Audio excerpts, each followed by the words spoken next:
คนลุกคนลุกเดี๋ยวนี้อยู่กิโลที่15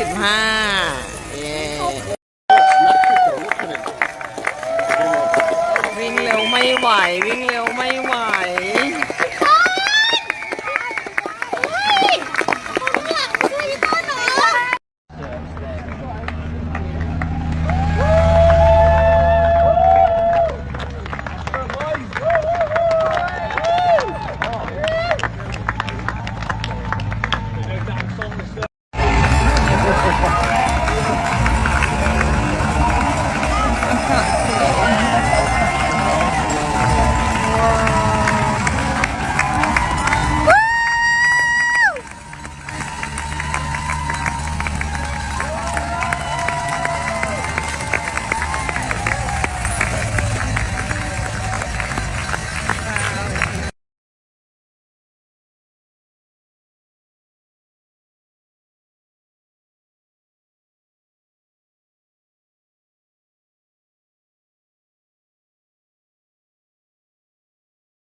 See head down from Gebrselassie chasing there, but he certainly made the decision that no, he was going to stay and work with Bashir Abdi and hope that they can work together to try and get back to Kipiruto. But certainly that was a determined and well-judged surge at this point from Kipiruto. Can he maintain it? He's the only one who really knows that, really knows what he has left in his legs at this point. And that was smart, just a quick glance over his shoulder. Not enough really for anyone to pick up behind as a sign of weakness, but enough to give him the information that he needs, that he has in fact built up quite a substantial gap up that incline out of the underpass. Well, behind him, Gebrselassie is looking and realising that Bashir Abdi is tucking into to his heels, if you like. That says there, a bit further back.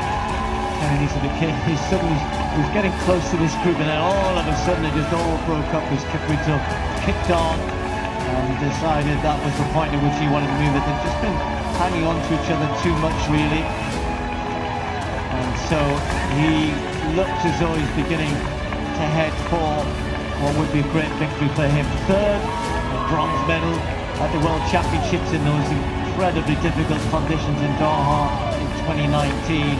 But here in London, what a win this would be for him. His birthday was a couple of weeks ago. He chased his great hero, Eliud Kipchoge, home in Tokyo earlier on in the year when he ran his personal best. But he was a long way, he was quite a way behind Kipchoge on that occasion. But goodness me, he's looked so strong here. And away he goes. He has, and he has run the fast times. He's run that 2:03.13 from Tokyo, second fastest in the world so far this year, and I think will still be so at the end of this race here today. Well, actually probably without a doubt now, and just trying to get a glimpse back down the road to that intriguing battle between Bashir Abdi. Is he managed? They're trading, aren't they? They're trading between the two of them, but not making any inroads at all. In fact, that lead is just continuing to grow at the moment to Kipiruto, and that will just be giving him even more energy to push on. He knows he's done it. He's got a clear road ahead of him, and you can kind of relax as much as you can when you're running at the pace that he's running at here today.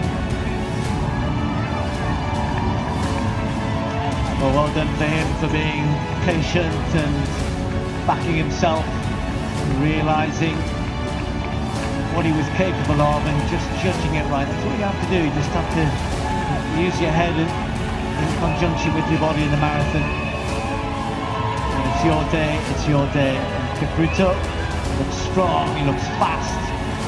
And although we're not heading for any records here today, he is somebody who has produced the right race at the right time here. He's still got a good chance of going under 2.5. I think that period where they just slowed a bit, I think you'll find there 1:58.27 through 40k. So he's just got just over 2k to go.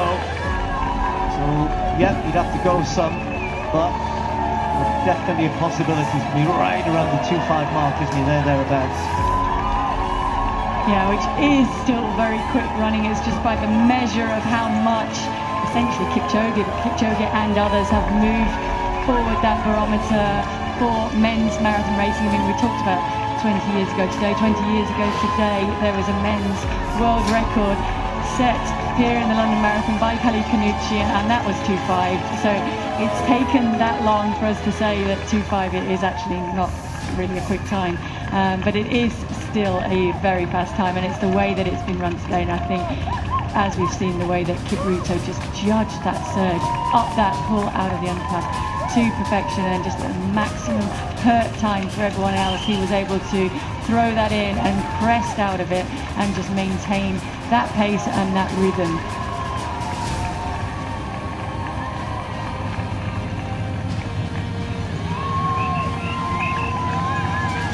So he'll get to Big Ben, and that is 1,200 metres to go when he makes that turn, and then 1,200 metres is essentially a victory, big lap into the finish.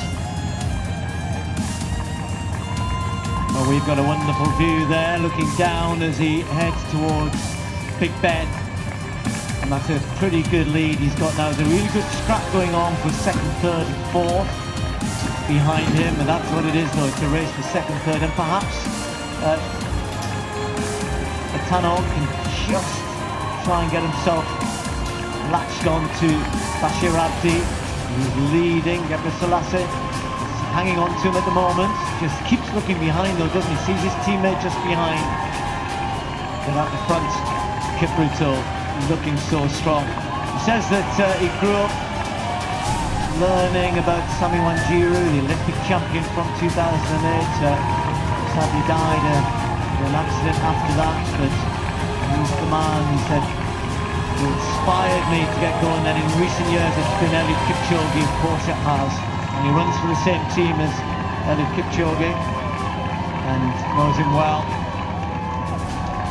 Ran for Kenya at the Olympics, didn't manage to finish on that occasion despite that bronze medal at the World Championships. Tricky conditions in Tokyo as well, or in Sapporo indeed, where the Olympic marathon was held. But today, it's been very much to his liking. Just needs to keep pushing on. I mean, I know you're right, Paula. Oh, look at this. A bit of a break here from Gebrselassie to try and get away. There you see the scrap for third. Sadly, Bashir Abdi could well be coming over the man who comes third all the time. He might be on for another third yet. Just needs to keep working hard, as we were saying today, on very tired legs. A lot of racing already this year, and trying desperately, isn't he, Bashir Abdi, in those yellow armbands to work himself back at least onto the heels of Gebrselassie, and then to try and surge from there, and also trying to draw himself away from Maratona, who's trying to chase him in. So a lot still to play, certainly for this second, third and fourth here at this stage, but no question, I don't think, about the man who's going to win it. The question is just how fast will he run. Oh, what a day for Amos Kipiruto. The Kenyans who were always wanting to come and run well here, but they were concerned that they didn't have enough guys in the race to won't various dropouts. But to be fair, while Amos Kipiruto was on the start list, they had somebody who definitely had the ability to win this.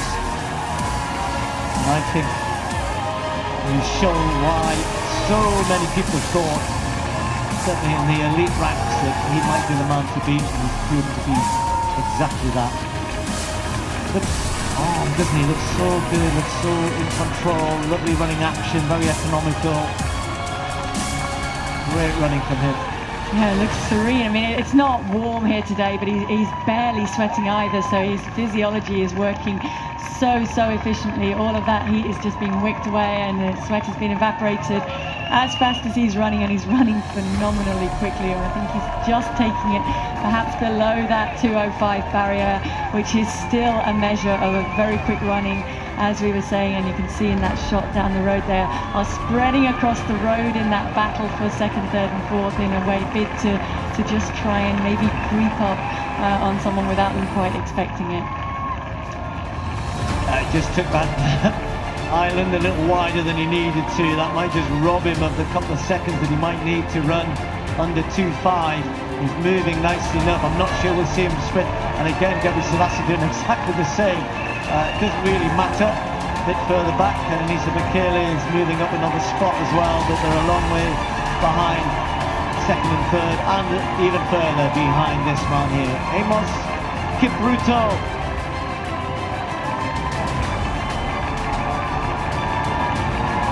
So Kipiruto will be enjoying these moments, perhaps the biggest of his career, so much so that he manages a bit of a wave. He's not so bothered about the clock here. He has run quicker. He's personal best set in Tokyo earlier this year, but this is his moment. This is his day. This biggest win of his career, the world bronze medalist from 2019, becomes the London Marathon champion of 2022, and it is well inside 2 hours 5. Great performance from Amos Kipiruto. Looked so good for so long, and when he made the move, it was a decisive one. Trusted himself. He does look tired now for the very first time, and so he should be. But what a good performance from him. Well, no, Gebre Selassie was not one of the more fancied, certainly of the Ethiopians who is here, but what a race from him as well. Really good performance, managing to hold off Bashir Abdi. So he takes second place, little Gebre Selassie. Congratulations to him. And then Abdi third in a big race again. His two other thirds have been in the Worlds and the Olympic Games. So Atano hangs on for fourth place. And I think this is going to be Kenenisa Bekele who's going to come in next in fifth place. So another good performance. Don't forget, Kenenisa Bekele, despite being one of the greatest of all time, he's 40 now, and to still be running at this level, he's going to run under 2 hours and 6. Great to see him here in London. That's a solid run from Kenenisa Bekele.